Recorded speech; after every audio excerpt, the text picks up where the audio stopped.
নমস্কার শ্রদ্ধা বন্ধুরা, আমি senior consultant orthopaedic surgeon doctor Nirmal Deb. আজকে আসলে একটা ইম্পর্টেন্ট বিষয়ে আলোচনা করি যে আমাদের অপারেশন করার পরে রোবোটিক নির্বাচন করাবে কতদিন ধরে হাসপাতালে থাকতে হবে।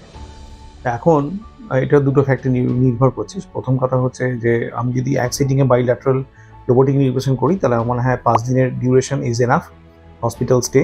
কারণ আমার পেশেন্টকে ভালো করে রিহ্যাবিলিটেট করে তারপর আমরা বাড়িতে ছাড়ি, সেই জন্য একটু সময় নিই।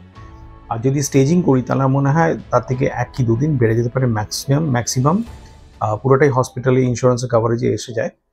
মনে হয় এটাই ম্যাক্সিমাম পিরিয়ড ধরে আমরা পেশেন্টকে রিহ্যাবিলিটেট করতে পারি। এবং হচ্ছে যখন আমরা বাড়িতে ছাড়বো তার আগে আমরা এনশিওর করি যাতে পেশেন্ট হাঁটাচলা করলে বাথরুম যেতে পারছেন, ইন্ডিপেন্ডেন্টলি ওয়াকানি হাঁটাচলাগুলো করতে পারছেন এবং চেয়ারে বসতে পারছেন, চেয়ার থেকে ওঠা নামা সব কিছুই করা যাতে উনি নিজে থেকে পারেন। সেই জিনিসটা আমরা এনশিওর করে তারপরে পেশেন্টকে আমরা ডিসচার্জের জন্য রেডি করে দিই। বাকি ফলোআপটা বাড়ি থেকে ফিজিওথেরাপি পেশেন্ট নিজে থেকেই করতে পারবেন বা আমাদের অ্যাসিস্ট্যান্ট যায় যারা হেল্প করে পেশেন্টকে গাইড করার চেষ্টা করে। শোনার জন্য অসংখ্য ধন্যবাদ। Thank you. নমস্কার।